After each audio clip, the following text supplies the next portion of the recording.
नमस्कार, जनता टीवी देख रहे हैं आप। आपके साथ मैं हूं अंजलि भंडारी और बात करेंगे देवभूमि उत्तराखंड की खबरों की। सबसे पहले रुक करेंगे 2 मिनट में 10 बड़ी खबरों की और फटाफट अंदाज में। उत्तरकाशी में मुख्यमंत्री पुष्कर सिंह धामी अधिकारियों के साथ की विभिन्न विभागीय योजनाओं की समीक्षा बैठक, दिए कई निर्देश। केदारनाथ उपचुनाव में बीजेपी कांग्रेस में सीधी टक्कर, कांग्रेस प्रदेश अध्यक्ष करण माहरा ने किया जीत का दावा, बोले कांग्रेस लगाएगी जीत की हैट्रिक।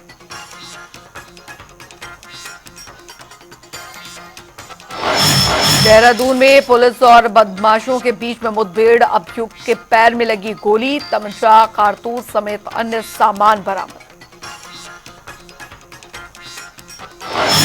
विकासनगर में बदमाशों के साथ पुलिस की मुठभेड़, इनामी बदमाश को पुलिस ने किया गिरफ्तार, तमंचा, जिंदा कारतूस, खोखा कारतूस और मोटरसाइकिल बरामद।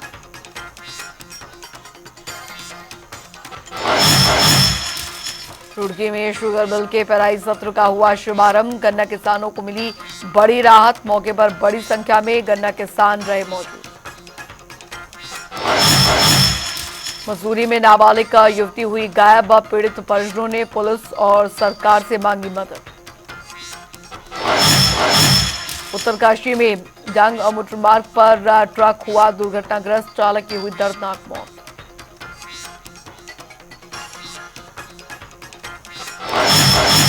देहरादून में यातायात प्रबंधन ने आयोजित की समीक्षा गोष्ठी, पुलिस महानिदेशक ने दिए आवश्यक दिशा निर्देश। मसूरी में गन हिल रोपवे बीच पहाड़ी में फंसी 5 लोगों का किया गया रेस्क्यू। रुड़की में पूर्व पेशी ठेकेदारों ने किया हंगामा, करोड़ों रुपए के बकाया होने का लगाया आरोप।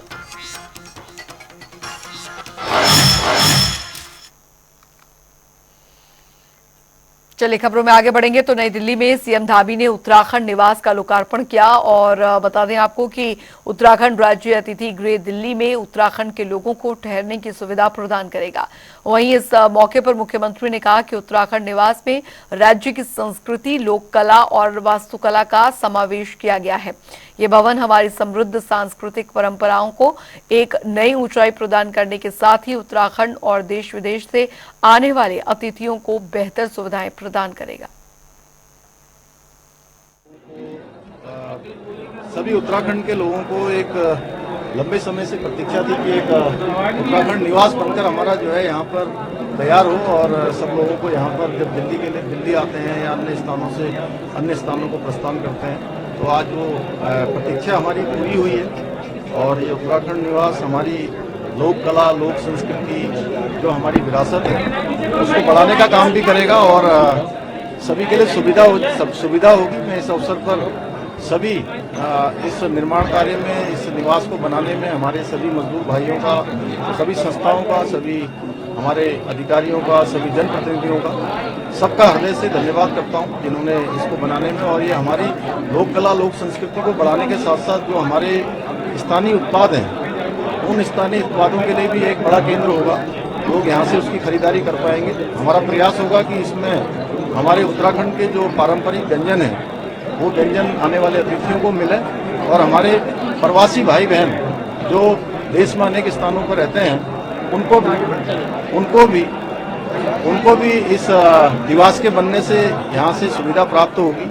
आसानी से लोगों से कांटेक्ट कर पाएंगे और हम ये भी प्रयास करेंगे कि एक काउंटर यहाँ पर हम अपने प्रवासियों की सुविधा के लिए भी जो है एक काउंटर खोलें और जो हमारे चारों धाम हैं उन चारों धामों की प्रतिमाएं प्रतीक रूप से जो है यहाँ से निश्चित रूप से लोगों को लाभान्वित करने का काम करेंगे। उधर देश के 12 ज्योतिर्लिंगों में से एक केदारनाथ धाम, गंगोत्री धाम और यमुनोत्री धाम के कपाट शीतकाल के लिए बंद हो गए हैं। वहीं बद्रीनाथ धाम के कपाट 17 नवंबर को बंद किए जाएंगे, जिसके साथ ही चारधाम यात्रा का समापन भी हो जाएगा। वहीं मुख्यमंत्री पुष्कर सिंह धामी ने यात्रा के सफल संचालन पर खुशी जताई है। उन्होंने कहा कि इस साल बरसात के सीजन में दिक्कत जरूर आई, लेकिन इसके बावजूद भी यात्रा अच्छे तरीके से चली है और इसके अलावा इस साल चारधाम यात्रा के संचालन में जो खामियां देखने को मिली उनको अगली यात्रा में जरूर पूरा किया जाएगा, जिससे यात्रा का संचालन और भी ज्यादा सुगम किया जा सके।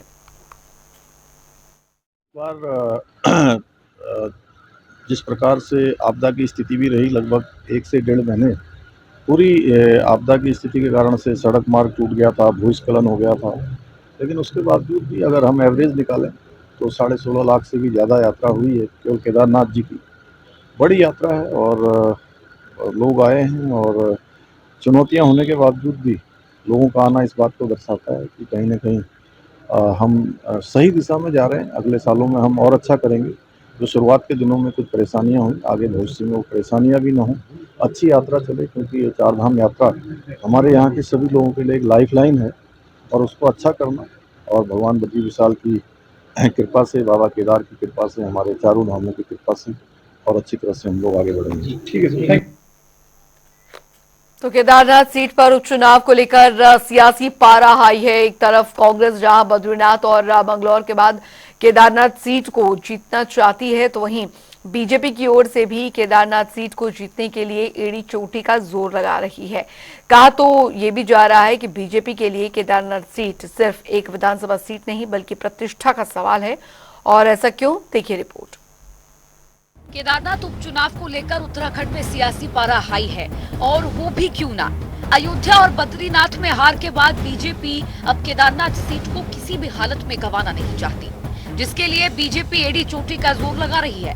खास बात यह है कि पार्टी ने परंपरा से हटते हुए दिवंगत विधायक शैला रानी रावत के परिवार से किसी को टिकट न देकर 2 बार के पूर्व विधायक आशा नौटियाल को चुनाव में उतारा है। बीजेपी ने पूर्व विधायक आशा नौटियाल को टिकट देकर ये साफ कर दिया है कि वो किसी भी हालत में केदारनाथ उपचुनाव को जीतना चाहती है। पर सवाल उठता है कि क्या बीजेपी को मिल पाएगा बाबा केदार का आशीर्वाद, या कांग्रेस केदारनाथ में लगाएगी जीत की हैट्रिक।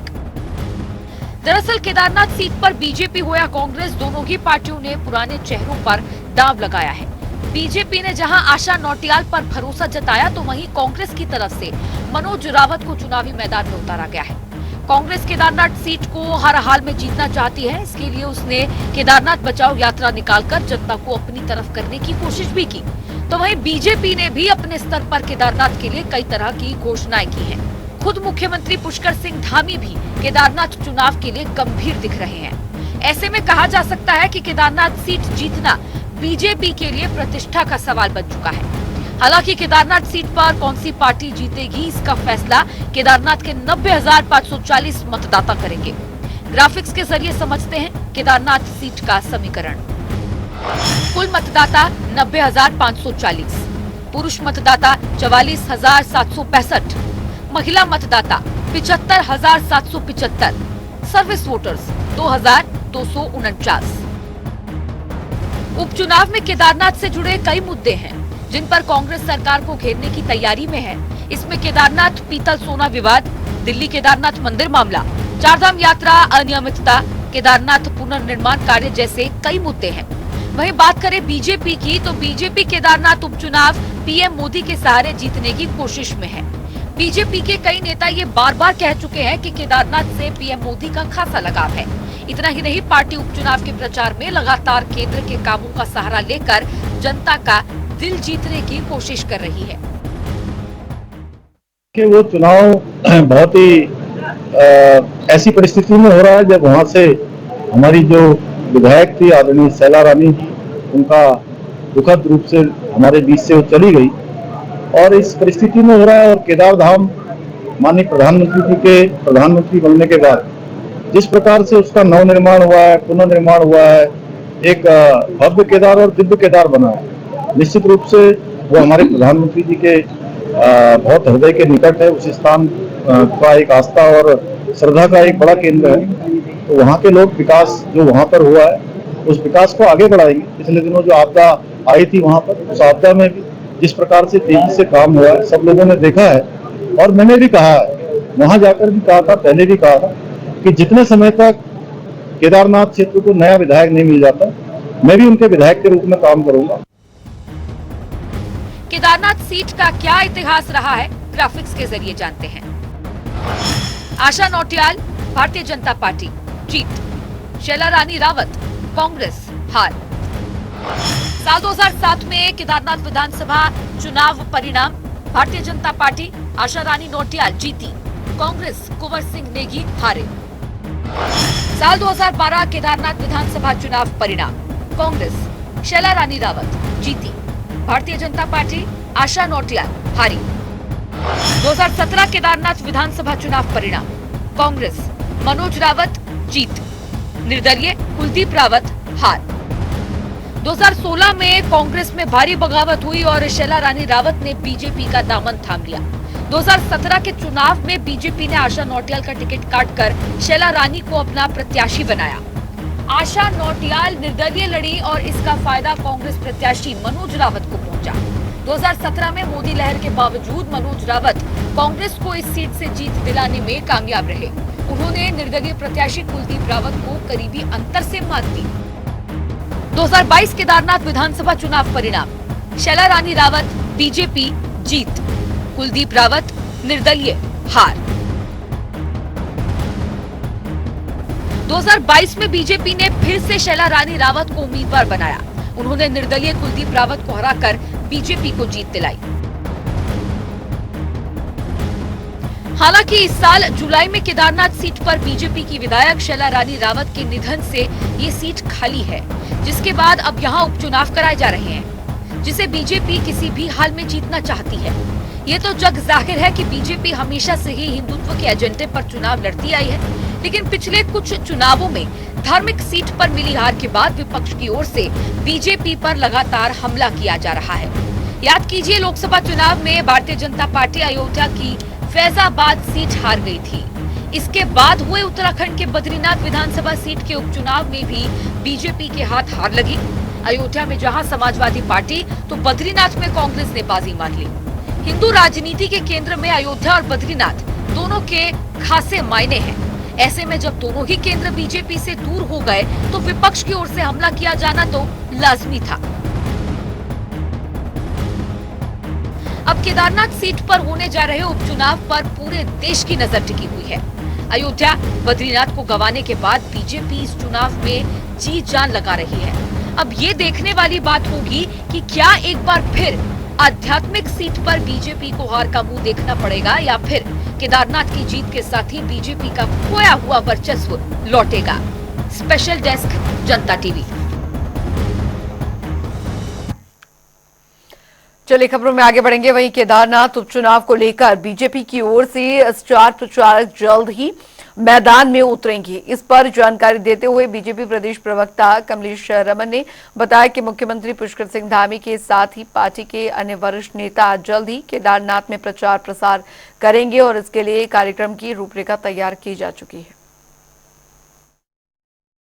बिल्कुल, देखिए, हमारे माननीय मुख्यमंत्री जी से लेकर के तमाम हमारे मंत्री, विधायक और हमारे पार्टी के सभी वरिष्ठ कार्यकर्तागण और नेतागण वहां पर पहुंचे हुए हैं और हमारे कार्यकर्ता वहां लगे हैं। मंडल से लेकर के बूथ से शक्ति केंद्र तमाम सभी पदाधिकारी घर घर जाकर के प्रचार कर रहे हैं और सरकार की योजनाओं को पहुंचाने का काम कर रहे हैं। और माननीय प्रदेश अध्यक्ष जी का 11 तारीख से लगातार जब तक हमारा 20 नवंबर तक चुनाव होगा वो वहीं पर रहेंगे, वहीं पर प्रवास करेंगे और लोगों के बीच में जन संवाद करने का काम करेंगे। माननीय मुख्यमंत्री जी भी वहीं पर अपने कार्यक्रमों की रूपरेखा के साथ साथ वहां कार्य करने का काम करेंगे और हमारे जो संगठन महामंत्री हैं वो भी वहां पर रह करके लोगों के बीच में जन संवाद करके जो हमारी कैंडिडेट है आशा नौटियाल जी के पक्ष में प्रचार करने का काम करेंगे और लोगों से अपील कर रहे हैं, क्योंकि सरकार ने बहुत बेहतर ऐतिहासिक निर्णय लेने का काम किया है। तो जब 20 नवंबर को चुनाव होगा तो भारतीय जनता पार्टी को एक बार फिर वो सीट मिलेगी और हम पूरी मेहनत के साथ में।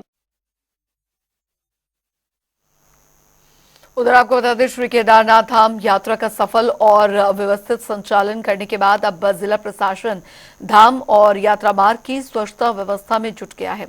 जिलाधिकारी सौरभ गहरवार के निर्देशन और साथ ही निगरानी में केदारपुरी सहित पैदल यात्रा मार्ग पर विशेष स्वच्छता अभियान चलाया जा रहा है। स्वच्छता अभियान के तहत प्लास्टिक कचरा, जैविक कूड़ा और वेस्ट मटेरियल का निस्तारण किया जाएगा। उधर अल्मोड़ा बस हादसे के बाद मुख्यमंत्री पुष्कर सिंह धामी ने राज्य स्थापना दिवस पर आयोजित होने वाले सभी सांस्कृतिक कार्यक्रमों को रद्द कर दिया है। उन्होंने कहा कि राज्य स्थापना दिवस के सभी कार्यक्रम सादगी के साथ मनाए जाएंगे। वहीं इस फैसले का कांग्रेस महामंत्री नवीन जोशी ने स्वागत किया है।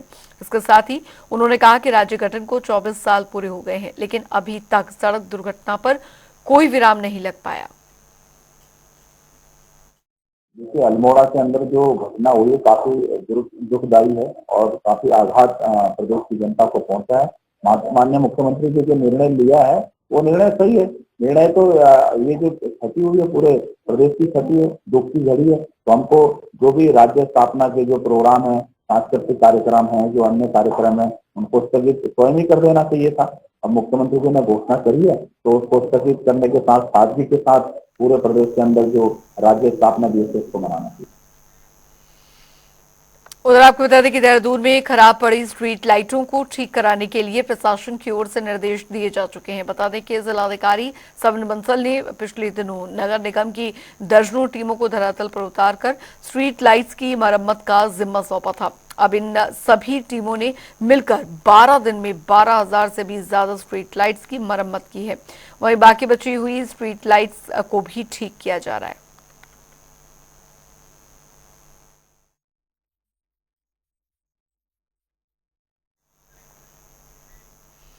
वहीं बीते दिनों रुड़की में रेलवे ब्रिज के पास पीडब्ल्यूडी की ओर से बनाया जा रहा निर्माणाधीन पुल गिर गया, जिसके बाद मामले में 3 सदस्यीय जांच समिति टीम रुड़की पहुंची है और इस दौरान टीम ने पुल का निरीक्षण भी किया। बता दें आपको कि 3 सदस्यीय गठित जांच टीम देहरादून से मुख्य अभियंता राकेश चंद्र शर्मा के नेतृत्व में घटनास्थल पर मामले की जांच के लिए पहुंची थी।